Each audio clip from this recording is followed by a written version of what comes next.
Alliances and political moves in the Middle East are shifting, and everyone in Washington feels it, even if they can't put a name on it. Turkey is making bold moves in Syria. The Gaza stabilization force is hanging by a thread, and Saudi Arabia is competing suddenly on all fronts. So you feel that the whole region is redrawing itself in real time. And when the ground moves that fast or like that, we have to go to someone who can actually read the fault lines. Çağaptay, director of the Turkish research program in the Washington Institute for Near East Policy, one of the sharpest interpreters of Turkish power in this town in Washington, D.C. We're meeting him in his office for this episode of The Diplomat. So let's head over there this exact moment to ask him the hard questions. Soner Çağaptay, thank you for being with us. It's a great pleasure. Let's start with something that didn't get enough attention for the past few days and weeks. On November 12, Turkiye and Egypt held a joint meeting in Ankara. And for the first time in years, they coordinated and they talked about Gaza, the reconstruction, the stabilization force, even the two sidetrack. What changed between the relationship with Erdoğan and Egypt and Sisi? Is this just a tactical coordination because of what's happening, because of the shift in the region, specifically after the few weeks and months and the years of wars, or the start of a deeper realignment between these two countries? Goes back to the beginning of the Arab uprisings, when Morsi was ousted there by Sisi. Erdoğan called Sisi a dictator, threatened to take Egypt to the UN Security Council, and Turkish-Egyptian ties simply ruptured. For about a decade, there was very little political business, no visits, ambassadors were ousted. There was not a Turkish representation in Cairo. Economic ties continued because Turkish businesses had moved in the past decade to Egypt, especially textile businesses, to take advantage of cheap labor. But politically, the countries were in the Ice Age, and now they're coming out of the Ice Age. So what is going on? I think if you sit in Cairo and you look around, you see Turkey everywhere. Turkey is in Sudan, actively involved in that country's civil war. Turkey is in Gaza. It's now a participant to the Gaza peace plan, having sponsored it by bringing Hamas to the table. And to the west of Egypt, Turkey is in Libya. So if you sit in Cairo, you can't do Egyptian strategy without taking Turkey into account. And the missing piece was the chemistry between the two principles. You know, the elites had started to talk to each other. Foreign ministries were engaging each other once again. As I said, there were business ties. But Sisi not only invited Erdoğan to Cairo, but he met him at the airport, literally at the doors of his plane, saying, "Welcome to the Egyptian capital." So something quite significant is going on. The alignment, I think Egypt has become an inward-looking state in the past decade. It's no more a civilizational power that shapes the outcome of events in its region. It's kind of really inward-looking and kind of self-contained. And Egypt is looking at its immediate neighborhood in eastern Libya, which Egyptians consider to be their backyard, Sudan, kind of an extension of the Nile River, and Gaza, and they see Turkey everywhere. But Turkey and Egypt, they've been on opposite sides of the Muslim Brotherhood Yes. issue 100%. for years. Right. Did they agree now to put this on the side? As part of, I think, the reset that Erdoğan or the Turkish elites in Ankara were going with Cairo, Turkey basically asked Brotherhood radios to go silent. It didn't kick the Brotherhood out, but it told Brotherhood activists to be quiet. They listened to Turkey's advice. So there was a time when Muslim Brotherhood radios were broadcasting anti-regime propaganda in Istanbul. Now they run documentaries on nature. So I'm kind of simplifying this and maybe joking a little bit, but the shift of the Brotherhood activity in Egypt has gone from being very active politically to neutral, right? So that's important for Egyptians. The other piece was Turkey's relationship with Hamas. Hamas is an extension of the Brotherhood. Egypt never accepted that support coming from Turkey. I think the developments around Israel following the October 7 attacks changed the Egyptian perception of Turkey's role in the region. I think Egyptians realized that only with Turkey they can impose a peace on Israel, and that probably worked because the missing piece in bringing Hamas to the table was that Qatar was telling Hamas to come to the table. But it looked like Qatari guarantees to Hamas did not really matter. Israeli struck at Hamas leadership in Qatar. I think Turkey probably told the Hamas people and said, look, we can guarantee your security if you support this peace deal.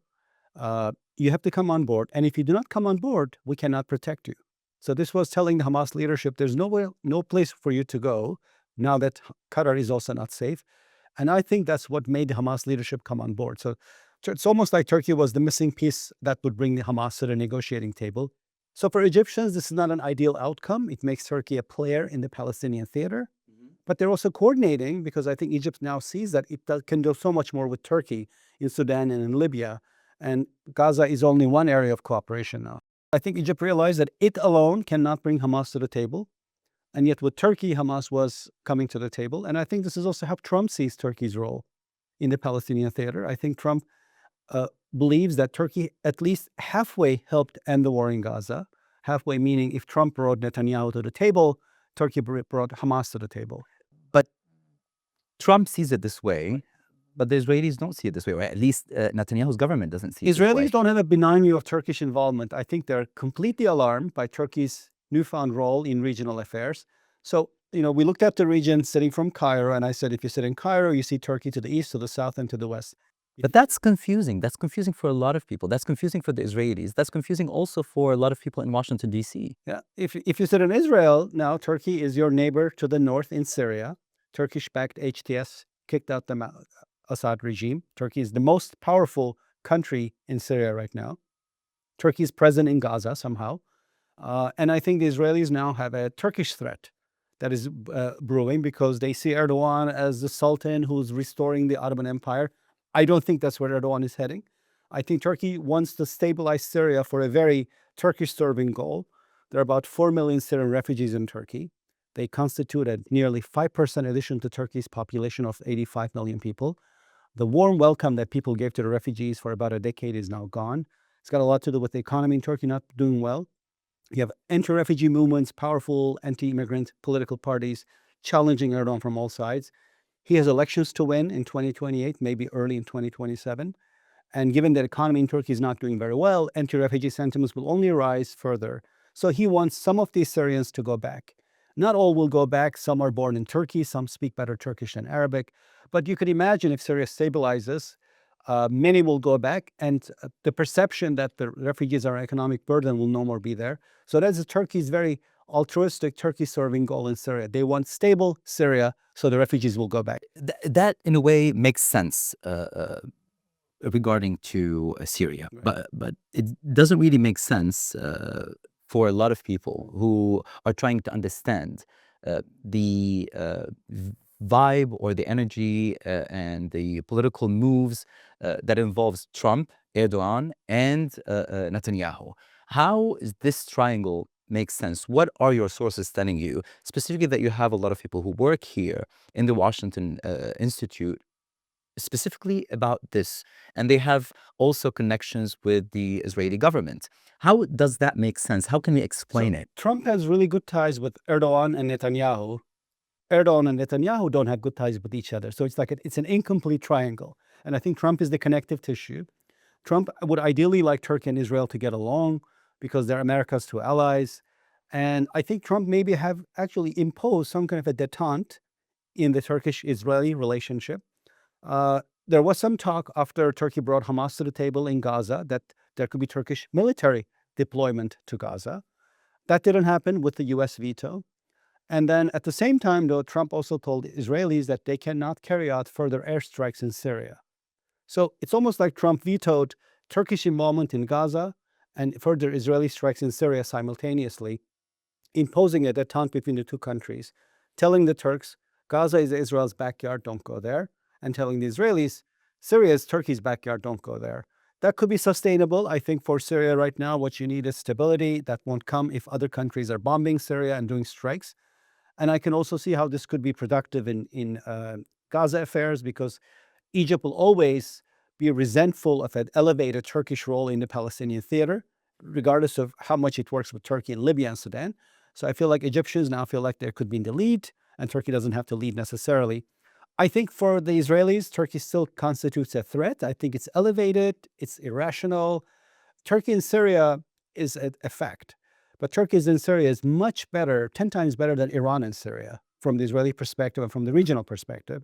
You mentioned stabilization in relation to Gaza. When you hear Turkey and Egypt echo each other on the ISF or the stabilization force, international stabilization force in Gaza, what does that really, or what are they worried about, Turkey and Egypt? What are they worried about in terms of ISF?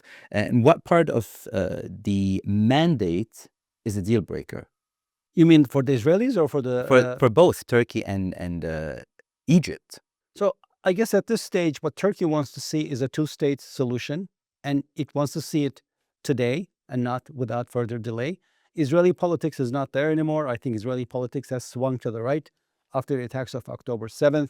Many of the people targeted were leftists and others who actually wanted a two-state solution. So maybe the attackers also can undermine this demographic base in Israeli society. So Israeli society has moved away from a two-state solution. Turkey wants to see that. I guess other regional actors and Egyptians and others also want to see that. The Egyptians and the Saudis and the Turks and even the Qataris are, I think, united behind the Trump plan. We saw this at the UN vote at the Security Council, authorizing the plan. All Arab countries and Turkey, I guess, were lobbying at the same time for a positive vote in favor of this. So how do we understand that? Because Israel has made it clear, no Turkish troops in Gaza. But Trump is giving Erdoğan credit, and Turkey says it has probably 2,000 troops ready. Behind the scenes, how can we explain that? What do you get from the conversations, behind the scenes movements, and political alliances? Is Washington backing Turkey's participation or telling Ankara to stand down quietly? I think Washington is not at all backing Turkish military role in Gaza for the reasons that they think this is not going to be constructive. And on that, I agree. I think that Turkey would not come into Gaza as an honest broker. It's not that Turkey is pro-Palestinian, it's pro-Hamas. It would make it kind of not an honest broker in the conflict. And for me, the biggest risk, of course, is what if Israeli troops accidentally shoot at Turkish troops and kill a Turkish soldier? So you mean Turkey will not join ISF, the International Stabilization Force? I think it's very unlikely. I think there will be a Turkish role. Very unlikely. Very unlikely that Turkish role, there will be a military role for Turkey. I think Turkey will be there for humanitarian aid, relief, and reconstruction through its civilian agencies. But I cannot really foresee a role for a Turkish military deployment. Israelis would not want it, and I think the Trump administration does not want it either. Washington and the Trump administration are seeing this, and they're saying, let's not force ourselves into this choice. And eliminating that goes through not having a military role for Turkey. And honestly, I think Turkish policymakers, even though it looks like they want to be involved militarily, are probably taking a deep breath and saying, oh, thank God we did not get involved. Because they also know that it's very messy for Turkey to be involved right now. It's very pro-Hamas, which means we'll have to protect Hamas if there's another conflict. What if the plan doesn't work out? What if there's another round of conflict while Turkish troops are there? From Ankara's side, what's the line they won't cross just to be involved? Do you mean military involvement? Yes, in Gaza. Yeah, I think that there will be no military deployment, but there will be other kind of deployment of other agencies and humanitarian assistance and relief and reconstruction aid going in. But they want to be involved politically. They do. They want to be involved politically to use this to impose a two-state solution on Israel, right? They want to kind of build institutions of that, starting with Gaza. And I think there is regional consensus right now that this is where it events should lead to. What's some inside information or scoop that Israel or Netanyahu's cabinet is very worried about with Turkey's involvement, even if it's not militarily? I see every day new analysis coming from Israeli think tanks or newspapers reporting that Turkey is now in Israel's security doctrine. It's seen as a threat. As I said, I think this is elevated. Maybe it's inflated. Obviously, Turkey is hegemonic. It's a middle power. It's got a very powerful military. That's what makes it a middle power. But I don't think Turkey is the nefarious actor that Israelis make it into. Here's the main difference. Right? If you compare Iran's influence in Syria and Turkey's influence, is Turkey a fan of Israel? It's probably not. But Turkey's view of Israel is so different than Iran's view. Iran wanted to destroy Israel. That's the raison d'etre of Iran's regime. Turkey has recognized Israel since 1949. It's not going to work for its destruction. It's actually trying to incorporate it into the region. So I think the two countries, Iran and Turkish view of role and involvement in Syria is very different. But the Israelis see this as a threat because they see Turkey as becoming really powerful and shaping the outcome of regional events. I think That's where we started our conversation, Joe. If you sit in Cairo or any regional capital, you're looking around, you're seeing that Turkey's everywhere. And you're asking the question, is this good or bad? And I think Israelis are doing the same, and they're being emotional about it. They're saying it's overall not good for us. Do you think asking that question, because you just compared that at least Turkey is not Iran, And, do and, you- and it won't be, yeah. but do you think there is some sort of not relevance in terms of like comparing to Iran, but maybe it's similar in terms of the alliance with Hamas? Yeah, I think that's a no starter for the Israelis because they want Hamas to have no role in Gaza's future. They want it to disarm, they want it to disappear. Turkey doesn't have that vision, right? It does not have that No, vision. absolutely not. Turkey ended one war halfway, Gaza. It brought Hamas to the table, so it did half of the lifting. And in Syria, Turkey ended the war, which is a big deal, without the US having to do anything. Only weeks after Trump came to power, Turkish-backed HTS took Damascus in under 2 weeks. That's a huge accomplishment. And Turkey is playing a role in facilitating the start of negotiations in Ukraine. And when and if there are peace talks, they'll probably be held in Turkey because Turkey is one of the few countries that Putin will travel to. And it's one of the few countries that both Ukrainians and Russians will talk to. So I think in the eyes of the Trump administration, this gives Turkey an elevated role. The administration's view of foreign policy is that the US should do less and allies should do more. An ally, Turkey, has already helped end one war, has done half of the work to end another war, and could help end yet a third war in Ukraine. So that means a very elevated profile. It's no accident that recently President Erdoğan of Turkey was here. He was received to our meeting with President Trump. There's a lot of publicity given that the last time Erdoğan came here was almost a decade ago.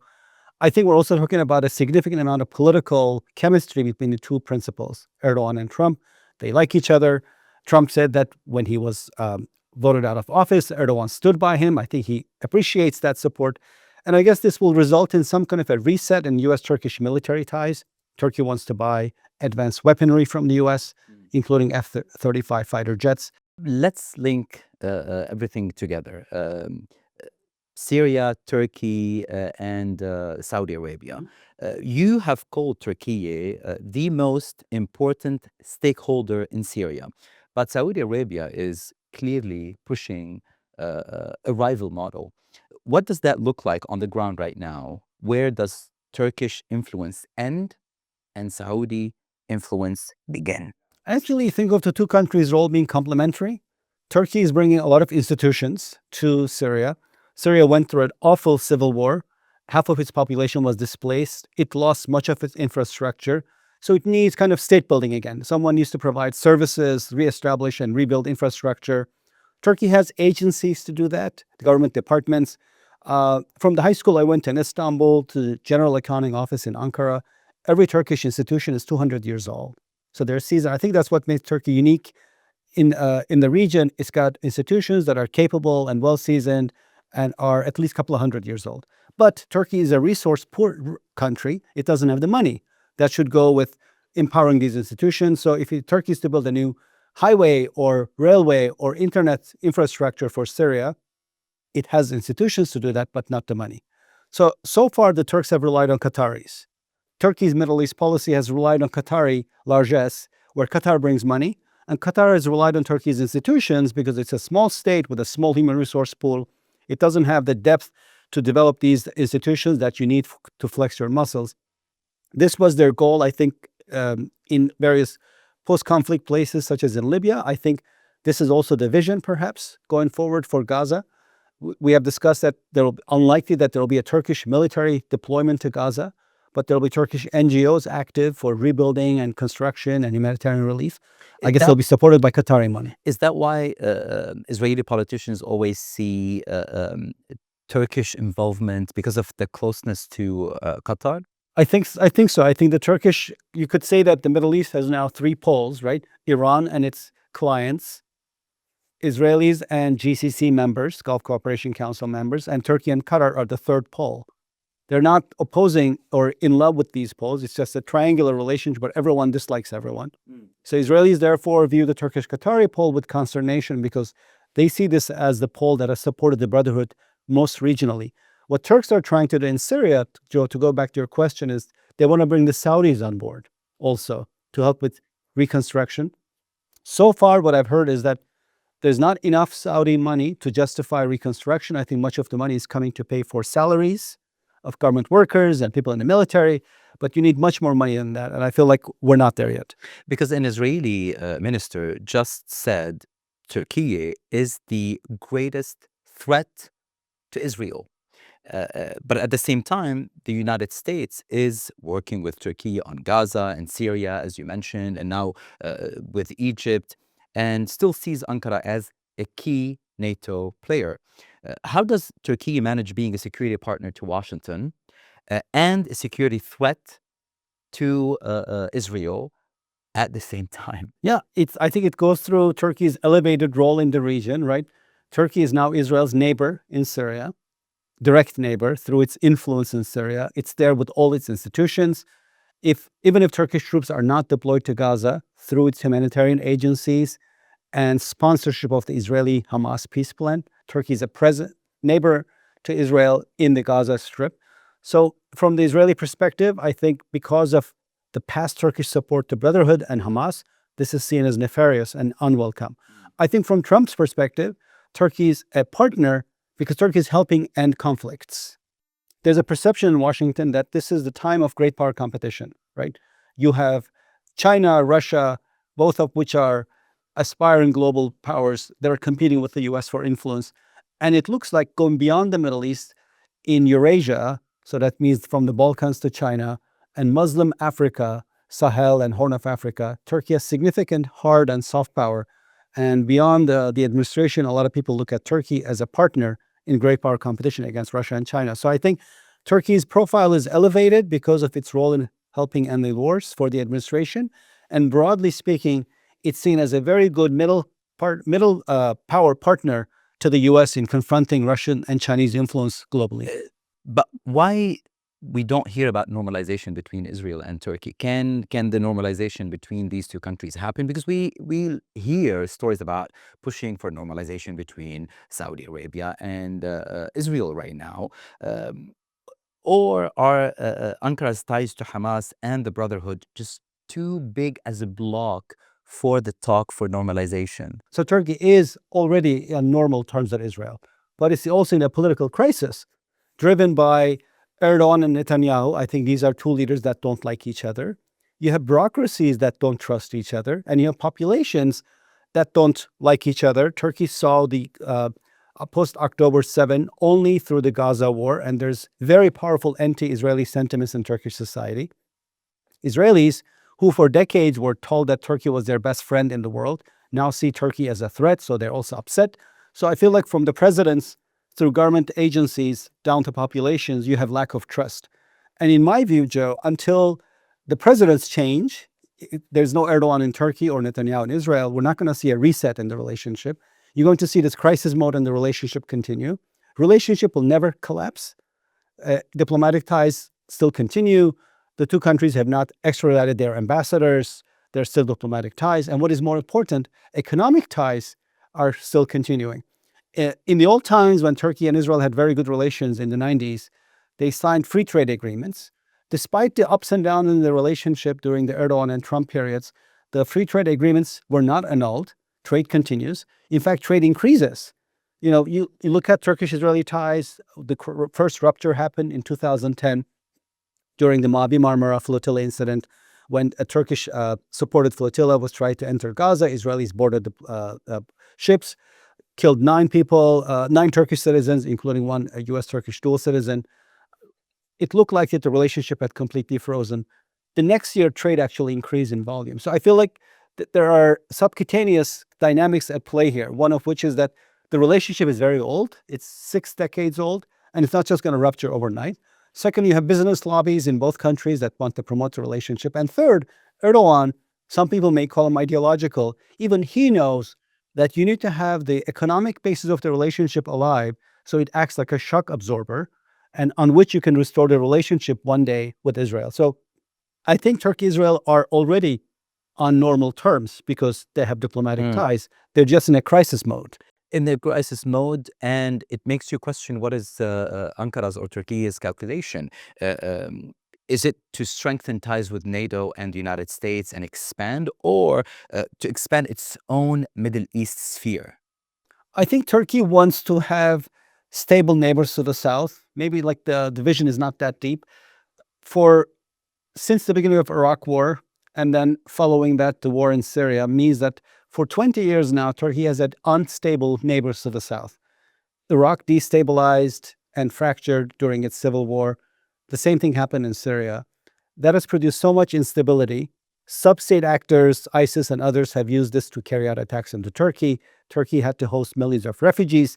It lost its physical ability to trade with Middle East. At one point, you could not load goods onto trucks and send them to Jordan from Turkey or to Saudi Arabia because you had civil war and ruptured relationships. It wants to have borders, internationally guarded, legitimate borders, and stable partner neighbors across the border. So I think I would start with that. That's how what they want to get to in Syria. Erdoğan also sees this as a way of making a better impression with President Trump, because Turkish role in Syria means that the US has to do less in Syria, if Turkey has to do the heavy lifting. As I said, the view of the administration is that allies should do more and US should do less.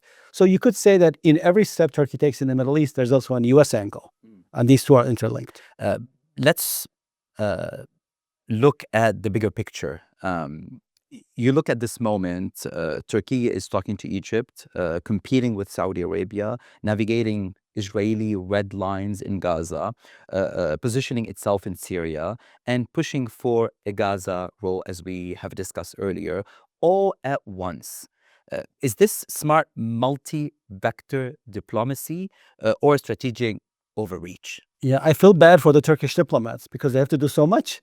I mean, if you're sitting at the Turkish foreign ministry, and this is only one piece of what they're doing.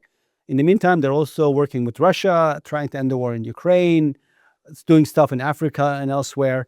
I guess if you could group middle powers, of which Turkey is a member, into categories, you could say there are middle powers that punch below their weight, and there are middle powers that punch above their weight. Turkey is in the second group, right?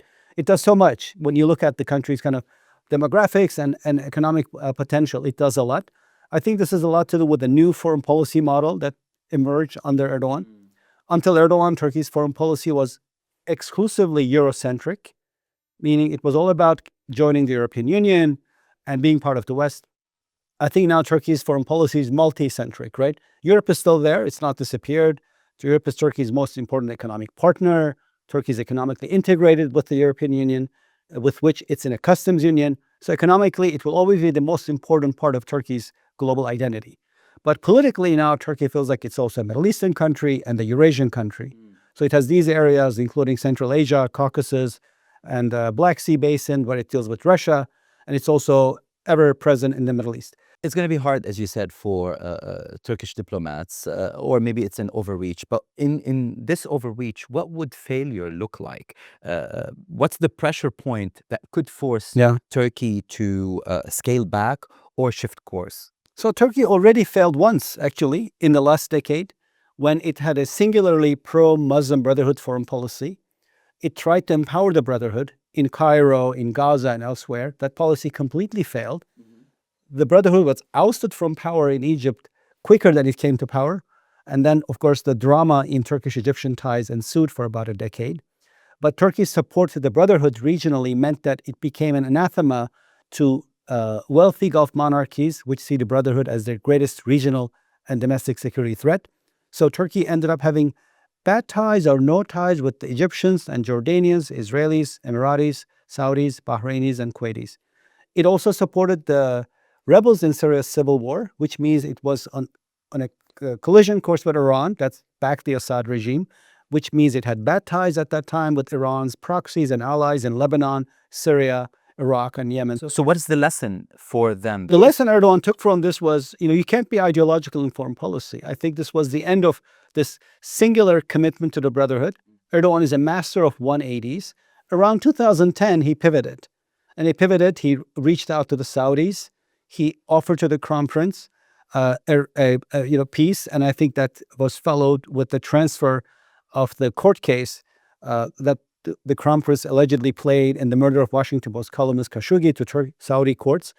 Saudi Arabia is an absolute monarchy. If you transfer the court case to Saudi courts, the case is closed. That was followed with a reset with Emiratis, reset with Egyptians. And now Turkey has a lot more friends in the region than it did about a decade ago. If you're asking me what failure would be now, it would be Syria going into another round of civil war. Syria not stabilizing, Syria falling into kind of instability once again. That would create huge amount of burdens and risks for Turkey. Sub-state entities would take advantage of the vacuum once again. Turkey is in peace talks with the PKK. This is a Kurdish group. It's about to disband itself. The PKK has a Syrian branch called Syrian Democratic Forces.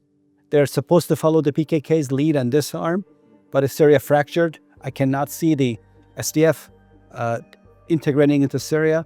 If that doesn't happen, the PKK may not integrate or end up with its violent campaign against Turkey. So I think if Syria doesn't work out, there'll be a huge failure for Turkey, both in terms of its impact on Turkey's internal dialogue with the PKK, its regional role, threats that be coming from Syria as well. Final question. What's the one part of Turkey's current strategy that most people in Washington, D.C. are underestimating? I would say the resilience of the institutions. What makes Turkey kind of a really interesting foreign policy player is that if I was doing a 60-minute lecture on Turkey and people said, what are some of our main takeaways on Turkey? I would tell them, Turkey never collapses. Turkey can come very close to having a crisis. It never collapses. It's not because Turks are superhumans. It's because of these institutions that are very old and very resilient. They're all dated back a couple of hundred years ago, back to a couple hundred years. And I think the institutions make it a very resilient player in global politics. Soner Çağaptay, thank you for your time. And this has been sharp and layered. And now we understand like a bigger picture of the broken triangle, as you mentioned earlier. Thank you for hosting me. It's a great pleasure to chat with you. I also enjoyed it.